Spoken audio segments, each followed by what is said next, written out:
Ευχαριστούμε πολύ τις ομιλήτριες για τις κέρυες τοποθετήσεις τους. Όπως καταλαβαίνετε, εμείς οι γυναίκες κουβαλάμε και αυτό το βάρος της τελειότητας. Γι' αυτό και είμαι πολύ χαρούμενη που καλωσορίζω στην κεντρική σκηνή του έκτου συνεδρίου για τη διαφορετικότητα την κεντρική μας ομιλήτρια, Ελένε Μπάνερ. Η Ελένη είναι η ιδρύτρια του προγράμματος Let's Just Don't Be Imperfect Ladies. Μέσα από εργαστήρια, προγράμματα mentoring και ομιλίες, ενισχύει και ενδυναμώνει τις γυναίκες, ώστε να αναδείξουν τις δυνάμεις τους στον εργασιακό χώρο. Στο παρελθόν, εργάστηκε ως ανώτερη σύμβουλος επικοινωνίας στην Ευρωπαϊκή Επιτροπή, στις Βρυξέλλες και το Βερολίνο για 10 χρόνια. Ήταν η συγγραφέας ομιλιών του Προέδρου της Ευρωπαϊκής Επιτροπής, Jean-Claude Juncker, και το καλοκαίρι του 2019 συνεργάστηκε με την Ursula von der Leyen και συνέγραψε την ομιλία που την έκανε την πρώτη γυναίκα πρόεδρο της Ευρωπαϊκής Επιτροπής. Στη σημερινή της ομιλία θα μοιραστεί την προσωπική της ιστορία ως νεαρή γυναίκα σε ανώτερη ηγετική θέση, θα μας εμπνεύσει όλες και όλους να είμαστε ατελείς και θα δείξει πώς οι γυναίκες και οι άντρες μπορούν να βαδίσουν μαζί στο δρόμο προς μια νέα κουλτούρα ηγεσίας με ισορροπημένη εκπροσώπηση των δύο φύλων. Παρακαλώ, υποδεχτείτε μαζί μου στη σκηνή την Ελένα.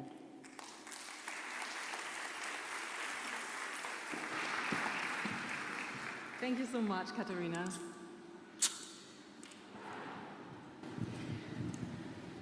Thank you so much for your warm welcome to Athens. It is such an honor to be with you today in such a prestigious company and to hear so many amazing and important commitments on diversity, on the value of being different.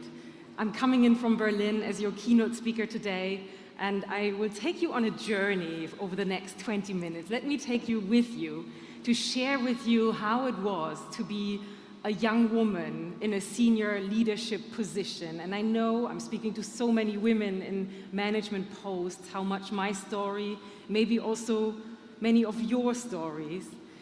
And I also want to take you on a journey today with my call to dare to be imperfect, to dare to lead with our authentic strengths, maybe as women, maybe as men, as whoever we identify, and to widen our perspective today on a group of people we haven't really touched on this morning yet, but we will talk about them more and more.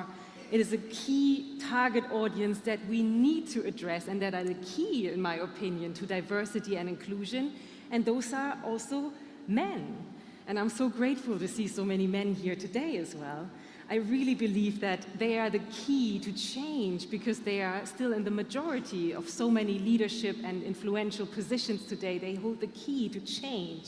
And that is why I will not only talk to you about women empowerment today, which is my work, working with so many women, but I will also talk to you about men empowerment and how men actually need to break the glass ceiling as well.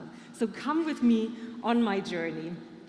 I have seen it with my own eyes how so many men felt so empowered to be part of driving this change rather than just being bystanders. And I know so many of you are part of that change here today. So first of all, I believe, and this is one of my messages for you today, that there is a misunderstanding when we talk about women empowerment. And again, I'm saying that as somebody who's active in that field. There's a misunderstanding on this idea when we say women have to break the glass ceiling. You know, they have to toughen up. Come on, ladies, let's just be a bit more confident. We have to show ourselves a little bit more. We need to, strengthen up. We need to become more visible, more competitive so that we can also break through that glass ceiling, be part of the club of decision makers up there. You can already hear in my tone a little bit that the image of women having to break the glass ceiling, which we say so often and has become such a image for us to describe how we can actually create more balance in leadership positions. I think this image has two major flaws when we say women have to become a bit stronger in gender equality. Number one is we put the burden of change entirely on women and those who are not yet represented in management posts to change and to improve, as if it was for those who are not yet there to, bend over backwards, make a huge effort, so that they can also finally be part of the group of decision makers that we see at the top of our organizations. And the second flaw, in my opinion, and that's why I want to talk about it today, is that we often leave men entirely out of the discussion and out of the equation when we talk about diversity and inclusion. I know that we mean to include them and we have so good intentions in doing it. But many men I talk to, and I speak to so many amazing men and leaders there as well, they feel they're not really part of the discussion. They also sometimes don't know how to handle it, perhaps a little bit insecure on how to position themselves in that debate. So for many men I speak to, when we talk about investing in D&I in our organizations, it's not a very attractive topic for them, because what many men tell me, they feel it is just something where they are expected to now step aside, and all of a sudden, because it's the better thing or a moral imperative, make space for women and give up parts of their position or their power and their career. So we need to make it more attractive for men, in my opinion, and that's the second flaw when we say women have to break the glass ceiling. Number one, let's not put the burden entirely on women to change. And number two, let's involve men in the equation. And I want to share and change your perspective today on how we can do that. Share some ideas so that you can take them along for your work, because I know so many of you are so powerful change makers in diversity and inclusion in your fields. So I was a woman myself, a young woman, sitting in one of these women empowerment trainings. I was a young press officer working at the European Commission in Brussels. I am German and I wanted to be a journalist, and so I was so intimidated by this amazing power environment, and I was very, very confident as well, but I was a spokesperson at a very young age. At 29 years old, I became the spokesperson of the Greek European Commissioner at the time, Maria Damanaki. It was a great honor to work for her in Brussels, and so I was on the podium of the European Commission representing the EU towards the media. I was always coming across as very confident. I learned that in women empowerment trainings. But inside, I was often still doubting myself, because my work environment was many, many times just a male-dominated work environment, many people who were older than me. And yes, of course, I often thought, I'm not yet tough enough. Maybe I'm not dressed the right way. Maybe I said something wrong. I need to learn to become harder, a bit tougher, a tougher negotiator. Maybe I'm a bit too sensitive. Maybe I should become less emotional, a bit more witty perhaps. I wanted to learn that. And all I wanted as a young woman in these positions is I wanted to be taken seriously. I wanted to be part of the colleagues. I wanted to be seen as a peer and heard. So me too, I signed up to women empowerment trainings, and I remember one of them, how I sat with amazing women in the room. We were sitting in a circle, and I remember looking around the room, seeing so many powerful and strong women around me. And I thought to myself, hang on a minute, hold on a minute. So many strong women here in the room, and is it possible though that this training is trying to teach us how to change? How to basically survive in the jungle of power that is up there in the leadership positions? How to fit into a leadership culture, a very masculine, sometimes alpha leadership culture that already exists? Rather than, what about if in women empowerment trainings, rather than training women how to shine very much in their authentic strengths, maybe in the strengths that we women, we already have, we already bring to the workplace. I think we women, we are already strong. And I realized my own strengths that I bring to the workplace are, for example, my sensitivity. I'm a very sensitive person. I'm very vulnerable. I'm very open. I often negotiate without an agenda. I'm very, very genuine. I'm able to create connections very easy and win-win situations. I'm not interested to be a one winner or a fighter, but I want to create relationships. And I know so many women have these skills as well. They bring these characteristics naturally to the workplace. And that's why I don't think women need to become stronger and tougher to make it in the workplace. Women are already strong, very much so. We just do not reward typically feminine strengths in the workplace as much as we reward typically masculine strengths when it comes to promotion, hiring, where we define who is successful and who's strong. And when I talk here about masculine and feminine strengths, I don't mean men and women, because I identify as a woman and I still have very masculine strengths sometimes, and as much as a man can have feminine strengths.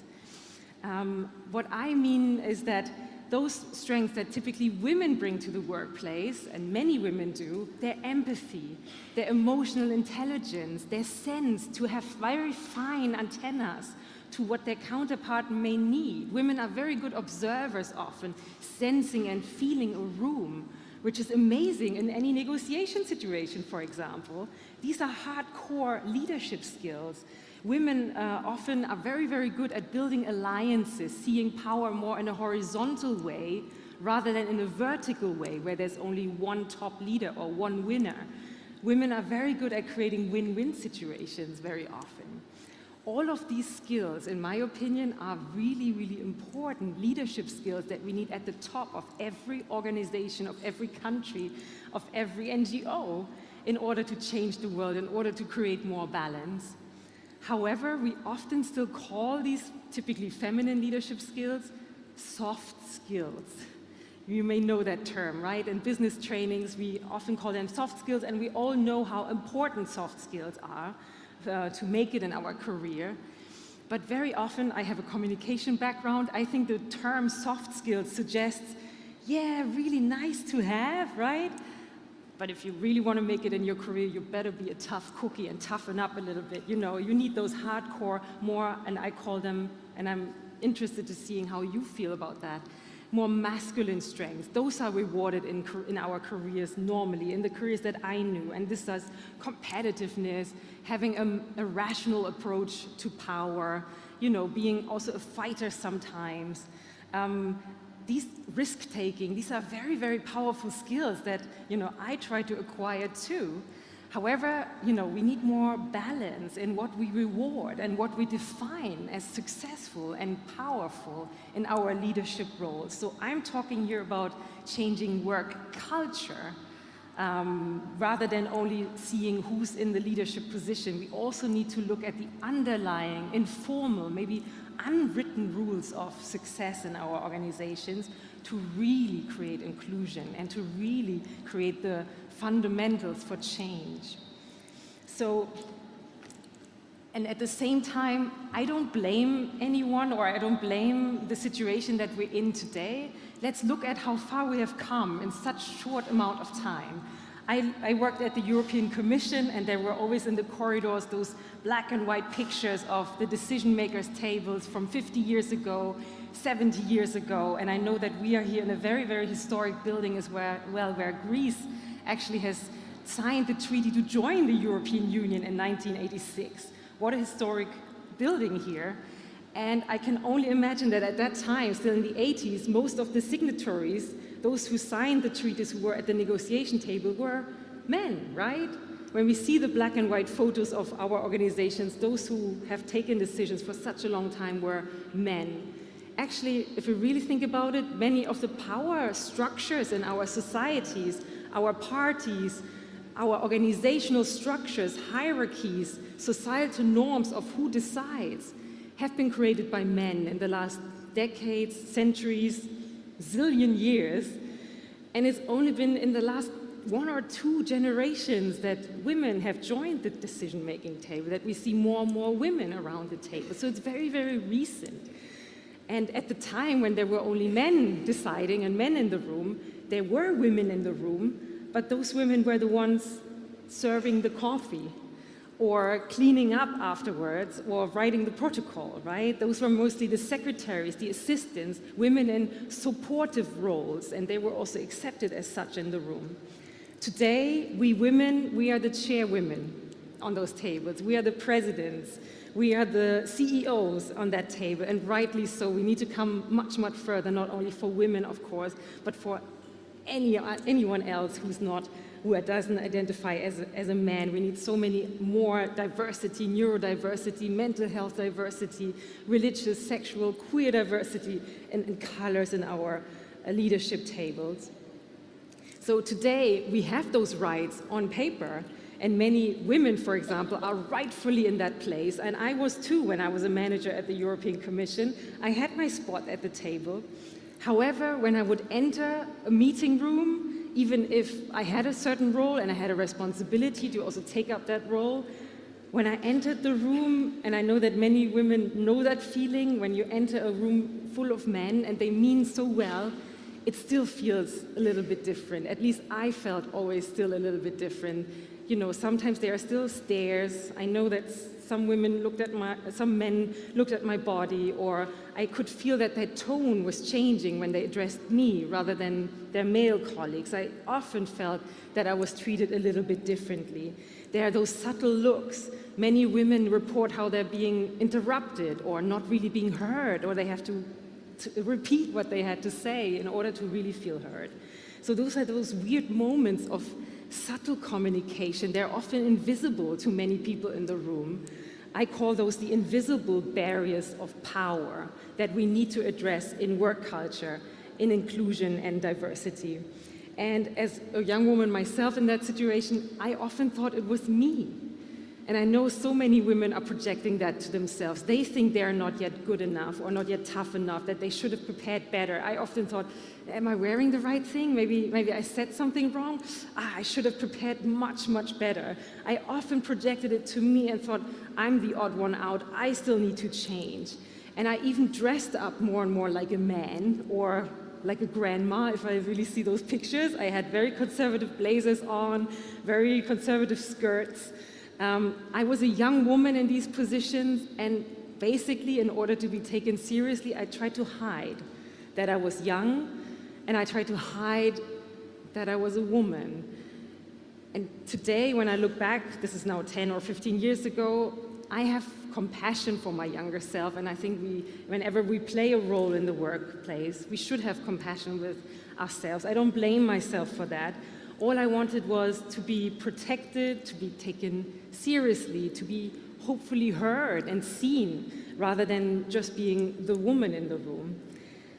And so I had that experience, but I don't want any young women anymore in the workplace today to have that experience. I don't want anyone who feels a little bit different to have that experience, to hold back their ideas, or to dim their own light, or to dim their talent and think, oh, maybe my idea is not that important. I will hold myself back. I don't want this to happen anymore today. And that's why I tell the women in my leadership workshops that I'm proudly hosting now, I call them authentic leadership programs. I tell the women not to become tougher and stronger and more assertive.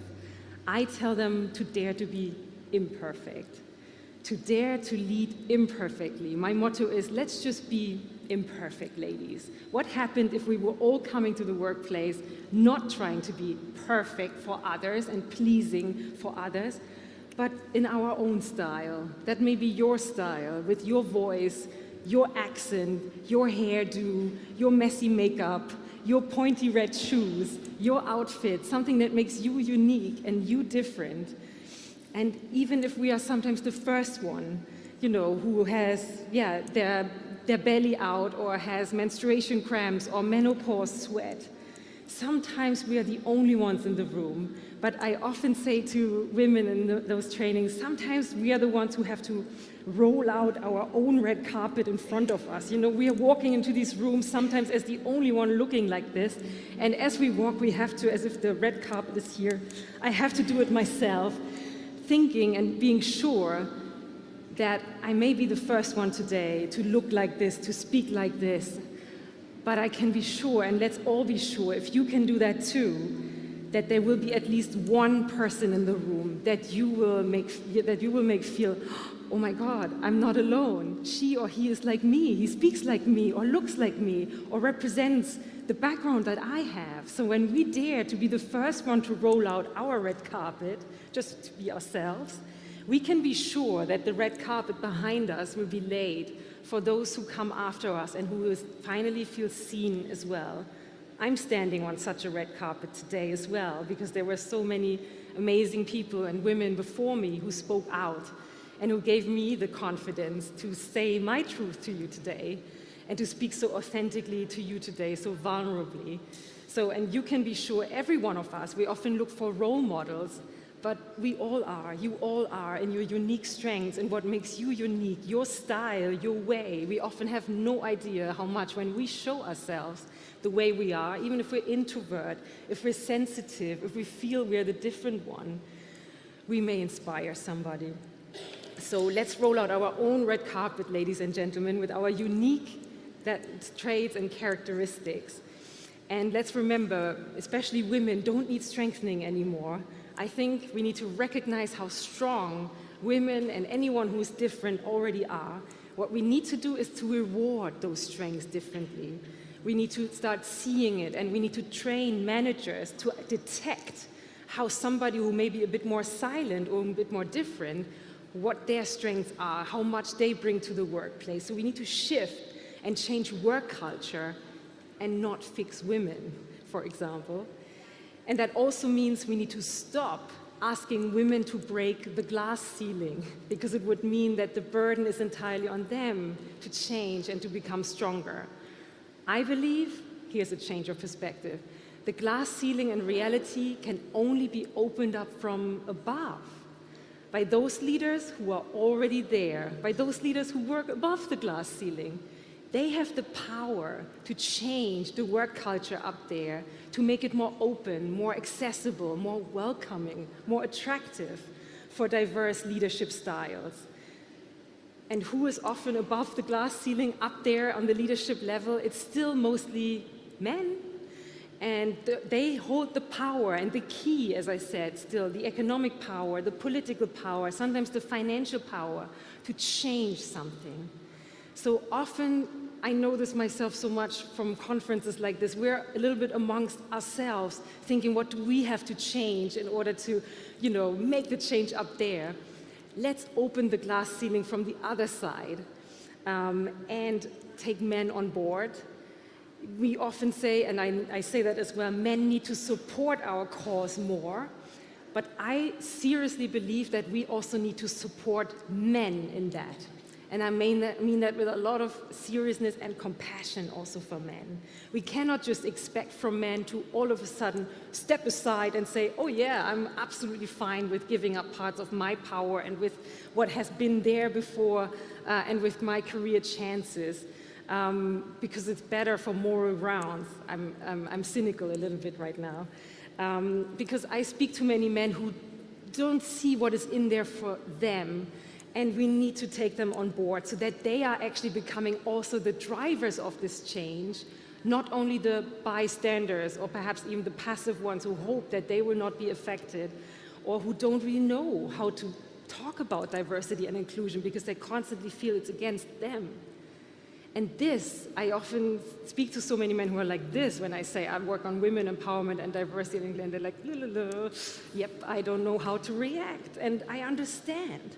I have seen as a young woman in a power position so often. I was 30 years old, my counterpart in the negotiation was 60, could have been my dad, and I could see how many men were, to be honest, trying to intimidate me a little bit or make me feel small. At least this is how I felt in that situation.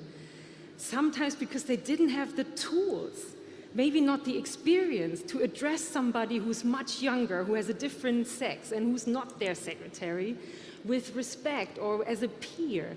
Then sometimes it's simply, and I mean this very seriously, the lack of experience, feeling confident in such a situation.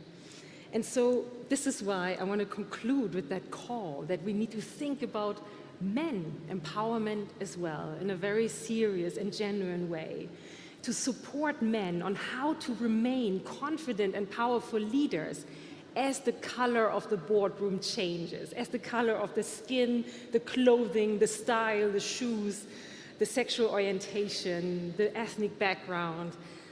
the neurodiversity around boardroom tables changes? How can we support men to still feel confident and to be confident leaders of diverse teams? And that, to me, is the main elephant in the room that we often do not address, and that's why I'm here. I'm going to spell it out. I have seen it so often, is the self-confidence of many men. When we say we need more women in power positions, this is actually not a self-confidence issue for women, but I have observed how much it is often a self-confidence issue for many men who are already there. And I say this again with compassion, because I have worked with so many amazing men, and so many men who mean so well, and I want to be part of the change, and somehow they lack the tools. So today I know, and I want to spell this out to every one of you who has ever felt excluded or intimidated or wrong in such a situation, that something's wrong with you. Remember, if you have ever felt like that in a work situation or in a power situation, nothing is wrong with you. Something is wrong with the room or with the environment if you are made to feel like that. Let's fix the room, not you. And that's why I want to say it was probably at the time when I felt so intimidated and small, not my lack of confidence, but sometimes the lack of confidence of my counterpart to see me with respect and to deal with me with respect. Because let's face it, there are so many amazing leaders. Somebody who's in tune with their self-worth and with their confidence doesn't need to put other people down in order to feel powerful. We know so many amazing leaders. I know so many amazing men who are amazing at standing up for others, who are amazing at making room and space for others, who do not feel intimidated by that, and who are happy to give up some of their limelight to make other people shine for the greater good. Because those leaders have understood that this is not a zero-sum game where one loses and one wins. This is often, unfortunately, how diversity and inclusion is still seen, something that, where certain people will lose out. No, those leaders have understood, and I know all of you have here in this room, that working for diversity and inclusion, standing up for others, being a male ally for others, means that there's a win-win for all, that they too will benefit from that because they will have so much more talent, so much more creativity, so much more innovation in their team. So, to conclude and to give you a couple of takeaways on how we can go about this, what can we do now? My first call is, and I know that you're doing this already, I just want to support you, is that we need to start at leadership level. Diversity and inclusion is not a niche topic that we can delegate to the HR, the human resources department, and say, well, they do the trainings and then we're done. No, it needs to be taken seriously as a top priority, and I'm so happy to hear that it is in so many governments and institutions at a leadership level, when they take it seriously, not only as an economic imperative, financial benefit, but also because they know, especially if we're facing an economic crisis, we will retain the talent, we will attract the talent when we work for a work environment that is open and diverse. It's not a nice to have, it's a top priority, and it remains a top priority. So I want to support you, that you support your leadership, your management, to keeping it a priority, even in times of crisis, especially in times of crisis. My second call is, and you have heard me say this, is to make men part of the conversation and not expecting from them to know everything what they need to do now, because men need support as well in a very respectful way. Unconscious bias trainings are very important for that. And I also want to call on all of you in your organizations, if you're organizing women leadership trainings, women empowerment trainings, please keep going. But give and offer in parallel male allyship trainings. Male allyship and inclusive leadership trainings are trainings for men to support them on becoming drivers of gender equality, drivers of inclusive change. I have hosted such a program this year, working with men on male allyship, and it has been amazing to see for me, very, very I was very touched to see how much this was not a kind of training program where I showed them what to do and how to behave and what is better for them, but more how the men were telling me, oh my God, I feel so empowered after this. It makes me a stronger leader. to feel like I can hold space for someone. I can really see when somebody is struggling in my team. I can detect when somebody has different needs. The men in that program, in the male allyship program, were telling me it made them a stronger leader, so they could feel how much is in there for them at a personal empowerment basis as well, and of course as future leaders of their organizations. So that is my second point. If you organize women empowerment trainings, organize male allyship trainings as well, or men empowerment or unconscious bias trainings. And finally, let us together change work culture. Let's not only look at diversity, which we know is who is in the room. We often hear that saying, maybe you know it as well. Diversity means to be invited to the party. Inclusion means to be also invited to dance, to be also invited to take decisions and have equal power and respect. And in order to get there, many people ask me, how do we do this? The resources are all in our organizations already. All we need to do, especially when we work at the top level and we're like, how can I go about this? Let's just ask the people in our organization, those who are already there, mothers, dads, people with neurodiversity, mental health struggles, men who want to go on paternity leave, people who want to work part-time. The resources are all in our companies. We just need to dare to ask, what do you need in order to thrive in a leadership position? What would you feel is needed for you to consider taking a top position? When we ask from bottom up, rather than imposing an outdated image of power, of success in our organization, we will get all the answers. It's already in our organizations, and it makes people feel seen and heard, which is an amazing way to redefine power and success together. And this is the message I want to close with. What if we redefine what a strong leader is? Can a strong leader not also be a dad who wants to pick up their children from school and therefore is a role model? Can a strong leader not also be an introvert, more silent person who has very good insights, very fine antennas, what other people need, and amazing ideas? Can a strong leader not also be a part-time CEO, a mom, somebody who's open about their mental health struggles? All of these strong leaders, let us redefine what strong leadership is. And when we reward those strengths as well, not only those that we know already and that may be the cliche of a successful leader, when we reward new strengths in promotions and hiring and recognition, saying, I see you, you are inspiring me, this is when inclusion happens. And I want to thank you already for being here today to discuss this together. What an amazing gathering. And I want to thank you already for taking the first step today and tomorrow in the environment that you can make a change. Thank you very, very much.